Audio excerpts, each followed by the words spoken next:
Se tu tem alguma dúvida a respeito de cirurgia plástica ou procedimentos estéticos faciais, Dr. Carlos Kuiven tem as melhores dicas para te dar.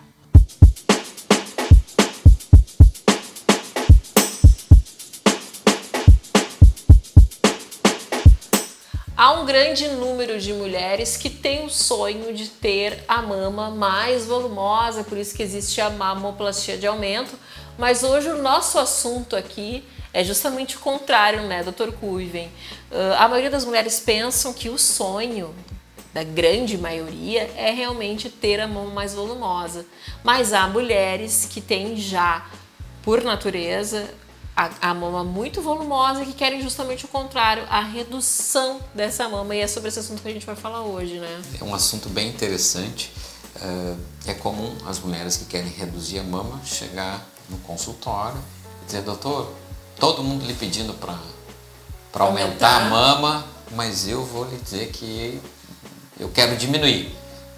E aí é comum, né, a mulher sentir assim: olha, tanta gente querendo aumentar a mama e poxa, eu estou pedindo para diminuir. E quem tem a mama bem volumosa, e às vezes tem mulheres que têm a mama bem volumosa desde cedo, desde o início da adolescência, a mulher às vezes com 11, 12, 13 anos já notou um aumento exagerado das mamas, às vezes com 16, 17, a mama inclusive já está caindo de tanto volume, tá? Às vezes isso aí não para e chega com 20, 21 anos e está com a mama bem grande, volumosa, às vezes já caída, com um aspecto um pouco mais envelhecido. Prejudica a coluna. Prejudica a coluna, assim, então muda a postura da mulher. Então, assim, nem sempre uma mama grande é uma mama bonita. Às vezes a mama pode ser grande, pode não ser feia, mas o peso é exagerado e acaba mudando a postura. Muita gente se questiona: uma mama grande pode prejudicar a coluna? Depende, tá? Mas muitas vezes ela não é o principal fator de uma patologia de coluna, de uma dor de coluna, mas ela ajuda. Ou seja, ela ajuda a fazer a coluna não estar no seu ideal, tá? Antes da gente falar do processo de redução, como acontece, eu gostaria de saber como é que acontece esse processo de aumento da mama. Tu falaste aí que tem a questão genética, muitas mulheres têm mães que têm a mama já mais volumosa, avó, mas há outras mulheres que com a maturidade têm um aumento dessa mama, questão hormonal, gravidez e também o aumento de peso. É isso? Exato. Então, assim, ó, a mama é formada basicamente por 3 tecidos: pele, glândula mamária, que é a glândula que produz o leite, tá? E gordura. A glândula mamária e a gordura, elas são muito entremeadas, assim. A gente não consegue separar muito o que é uma e o que é outra, tá? Elas são intimamente ligadas. Então, assim, quando a mulher ganha peso, ela nota que a mama aumenta também. A mama engorda junto, tá?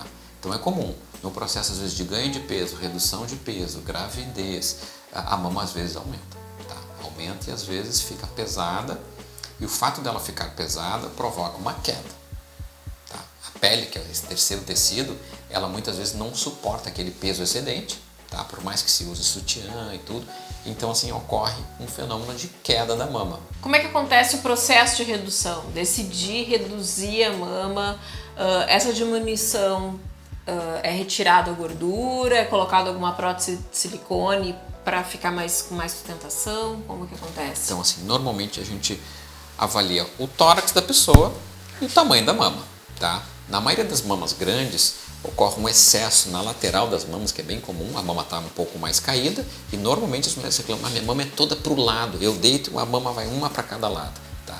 Então são mamas pesadas e normalmente bastante lateralizadas, tá?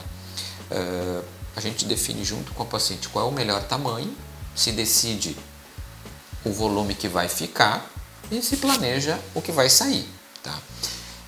A princípio, quando a gente pensa em reduzir a mama, teoricamente não precisaria de uma prótese, tá? A gente está buscando reduzir, não precisa colocar uma coisa que aumenta, tá? Mas em alguns casos específicos, onde a mama é muito flácida, onde a pessoa então, mulheres onde a mama naturalmente, pela idade ou por fatores genéticos, ela é mais flácida, mulheres que já engravidaram, que a mama ficou muito murcha, às vezes elas vão se beneficiar com a colocação da prótese. E a gente muda um pouco a estratégia da cirurgia. Por exemplo, se a gente pensa em reduzir 300 ml do volume da mulher. Por exemplo, a mulher tem 600 ml de mama, nós vamos reduzir para uma mama de 300 ml. A gente pode tirar um pouquinho mais de tecido mamário, tá? E substituir por um pouco de prótese. Então, assim, substituir um pouquinho um tecido que é um pouquinho mais flácido, que é o tecido natural, tira um pouquinho mais de tecido natural e substitui por um pouquinho de prótese. E aí o tamanho final vai ser o mesmo, mas vai ter um pouquinho daquele tecido um pouco mais fino da prótese. Para encerrar, pós-operatório, semelhante ao processo de colocação de uma prótese? Ele é uma cirurgia um pouco maior do que a colocação de prótese, que é uma cirurgia um pouquinho mais simples, tá? Mas a recuperação é parecida. Então, assim, a pessoa vai passar em torno de 60 dias com um sutiã pós-operatório, tá? Vai evitar dirigir entre 20 e 30 dias, vai evitar dormir de lado entre 20 e 30 dias. Para quem olha de fora, uma mulher que recém fez uma cirurgia de mama vai achar que ela está muito bem. A pessoa que está um pouquinho receosa de fazer algum tipo de movimento, tem que evitar algum movimento muito amplo, mas é uma recuperação considerada tranquila. Tá? A pessoa vai usar uma peça de roupa, um sutiã pós-operatório, que é uma peça que ela já está acostumada a usar, então não muda muito a rotina. Tá? Talvez a primeira semana mude um pouquinho mais, mas depois a rotina já entra na normalidade. Bacana. Muito obrigada pelos Eu que agradeço. esclarecimentos.